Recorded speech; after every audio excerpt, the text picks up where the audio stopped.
তো বন্ধুরা এখনও কিন্তু বৃদ্ধ ভাতা, বিধবা ভাতা এবং প্রতিবন্ধী ভাতার জন্য অনলাইন আবেদন শুরু করে দেওয়া হয়েছে। আপনি চাইলে এখন বাড়িতে বসে আপনার মোবাইল ফোন থেকে আপনি বার্ধক্য ভাতা, বিধবা ভাতা বা প্রতিবন্ধী ভাতার জন্য অনলাইন আবেদন করতে পারবেন।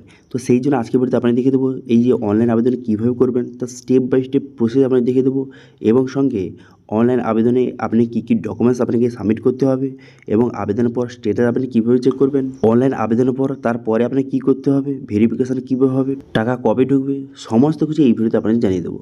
সেই জন্য ভিডিওটা প্রথম থেকে শেষ পর্যন্ত অবশ্যই দেখবেন মনোযোগ সহকারে এবং আমাদের চ্যানেলে প্রথমবার ভিজিট করে থাকলে আমাদের চ্যানেলটিকে সাবস্ক্রাইব করে রাখুন এবং পাশে থাকা বেল আইকনটিকে অবশ্যই প্রেস করে রাখুন। তো চলুন আজকে ভিডিওটা শুরু করা যাক।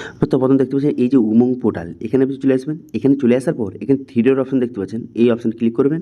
এই অপশানে ক্লিক করে দেওয়ার পর log in and register button, এই অপশানে আপনি ক্লিক করে দেবেন।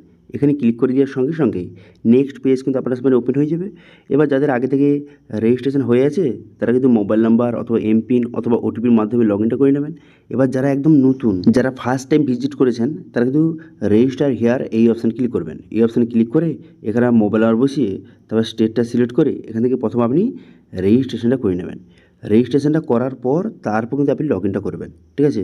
তো সেই জন্য যারা নতুন তারা কিন্তু এখানে মোবাইল বসিয়ে স্টেটটা সিলেক্ট করে রেজিস্টার অপশানে ক্লিক করবেন। তারপরে কিন্তু মোবাইল নাম্বার ওটিপি যাবে এবং একটি যে এমপিন আপনাকে বসিয়ে সাবমিট করে দিয়ে আপনাকে রেজিস্ট্রেশনটা করে নিতে হবে। আমার কিন্তু অলরেডি রেজিস্ট্রেশন হয়ে আছে, সেই লগ ইন করে নিয়ে দেখতে পাচ্ছেন মোবাইল নাম্বার ওটিপি এলো। সেই ওটিপিটি বসিয়ে ভেরিফাই ওটিপি অপশানে ক্লিক করে দেওয়ার সঙ্গে সঙ্গে ড্যাশবোর্ডটি এইভাবে ওপেন হয়ে গেল। এরপর আপনি কী করবেন, এরপর এখানে দেখতে পাচ্ছেন যেখানে সার্চ একটা বার দিয়ে রয়েছে, এই অপশানে ক্লিক করবেন।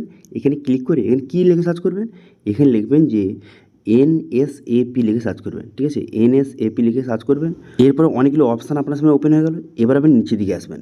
নিচের দিকে আসার পর দেখতে পাচ্ছেন যে ডিপার্টমেন্টের মধ্যে একটি অপশান করে দেওয়া রয়েছে, ঠিক আছে? এখানে নিচের দিকে আসার পর ডিপার্টমেন্টের মধ্যে একটা অপশান দেওয়া রয়েছে যে এনএসএপি অর্থাৎ ন্যাশনাল সোশ্যাল অ্যাসিস্ট্যান্ট প্রোগ্রাম বলে একটি অপশান দেওয়া রয়েছে। এই অপশানে ক্লিক করবেন।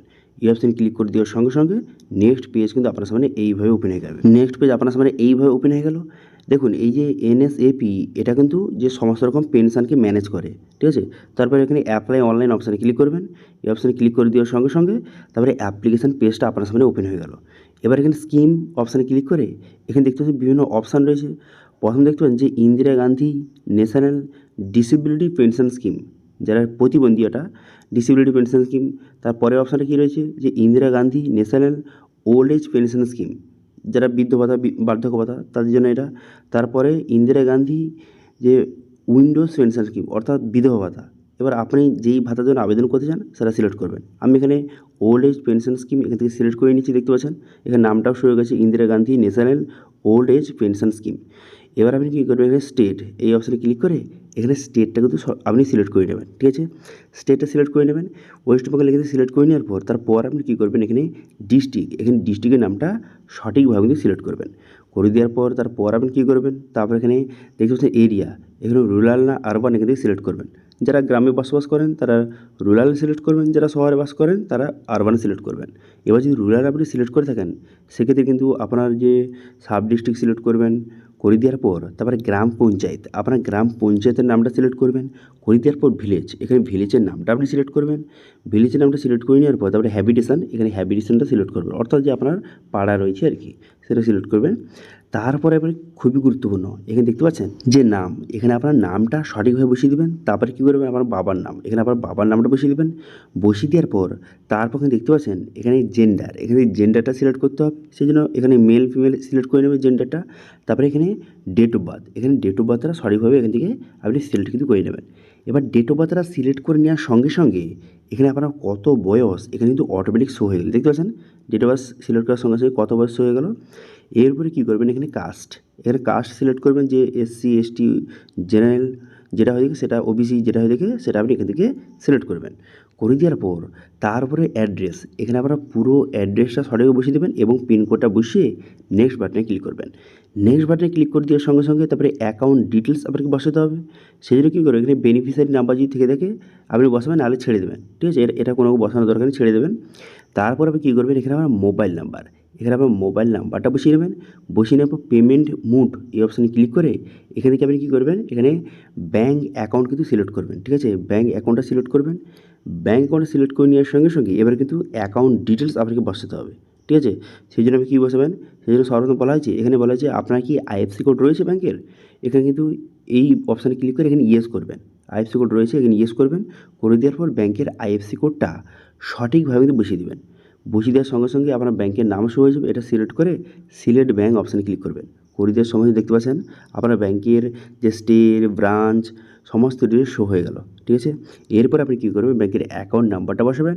ব্যাংকের অ্যাকাউন্টটা বসিয়ে এখানে নেক্সট বাটনে ক্লিক করবেন। নেক্সট বাটনে ক্লিক করে দেওয়ার সঙ্গে সঙ্গে নেক্সট পেজ কিন্তু ওপেন হয়ে গেল। এবারে আধার ভেরিফিকেশন পেজ কিন্তু আপনাকে নিয়ে চলে এলো।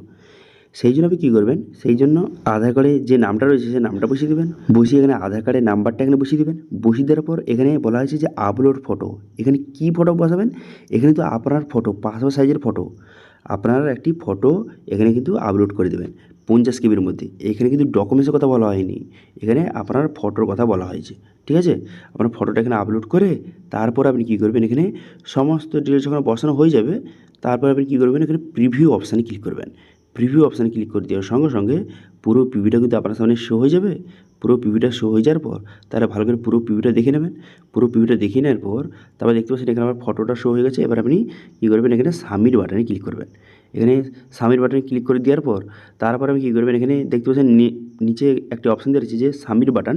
এই সাবমিট বাটনে এখানে ক্লিক করে দেবেন। এখানে ক্লিক করে দেওয়ার সঙ্গে সঙ্গে আপনার অ্যাপ্লিকেশানটা সাকসেসফুলিভাবে সাবমিট হয়ে যাবে এবং একটি অ্যাপ্লিকেশান নাম্বার প্রোভাইড করবে। এবার সেটা দিয়ে স্ট্যাটাস চেক করতে পারবেন। স্ট্যাটাস চেক করার জন্য ভিউ বেনিফিশিয়ারি পেমেন্ট স্ট্যাটাস অপশানে ক্লিক করে এখানে আপনার অ্যাপ্লিকেশান নাম্বার বসিয়ে এখান থেকে আপনি স্ট্যাটাস কিন্তু চেক করতে পারবেন। ঠিক আছে? এবার মেন কথা হলো আপনি অ্যাপ্লিকেশান করে দিলেন, এরপরে কিন্তু আপনার ডকুমেন্টস ভেরিফিকেশন হবে। অথবা অনেক জায়গায় কী হচ্ছে, এখানে অ্যাপ্লিকেশান হয়ে যাওয়ার পর যে বিডিও অফিস থেকে কল করে ডাকা হচ্ছে ডকুমেন্টস ভেরিফিকেশনের জন্য। ঠিক আছে? তো সেক্ষেত্রে আপনার কাছে যদি কল আসে সেক্ষেত্রে বিডিও অফিসে আপনার সমস্ত ডকুমেন্টস নিয়ে কিন্তু সেখানে যাবেন। তারা ডকুমেন্টস ভেরিফিকেশন করবে, তারপরে আপনার যে অ্যাপ্লিকেশানটা অ্যাপ্রুভ করে দেবে। অ্যাপ্রুভ হয়ে যাওয়ার পর এবার কিন্তু প্রতি মাসে আপনি 2000 টাকা করে পাবেন ভাতাটা। ঠিক আছে? এখন বর্তমানে আপনারা জানেন যে বিজেপি সরকার আসার পর 2000 টাকা করে দিয়েছে। আগে 1000 টাকা দিল, এখন কিন্তু এই যে পেনশন স্কিমে 2000 টাকা ভাতা করে দিয়েছে। এবার আপনি এইভাবে অনলাইন আবেদন করতে পারেন, অথবা কী করতে পারেন, অথবা কিন্তু আপনি যে বর্তমানে আপনি অফলাইনে কিন্তু আবেদন করতে পারেন। অফলাইনে ফর্ম রয়েছে, ফর্মটা ফিল আপ করে আপনি জমা করে সেখান থেকে করে আপনি আবেদন করতে পারেন। ঠিক আছে? তো এই ছিল আজকে আপডেট। ভিডিও ভালো লাগলে ভিডিওকে লাইক করবেন এবং ভিডিও কিন্তু বন্ধুর সঙ্গে শেয়ার করে দেবেন। এবং আমাদের চ্যানেলে প্রথমবার ভিজিট করে থাকলে আমাদের চ্যানেলটিকে সাবস্ক্রাইব করে রাখুন এবং পাশে থাকা বেল আইকনটিকে অবশ্যই প্রেস করে রাখুন। আজকে ভিডিওটা এই পর্যন্ত, দেখা আছে নেক্সট ভিডিওতে। Thank you.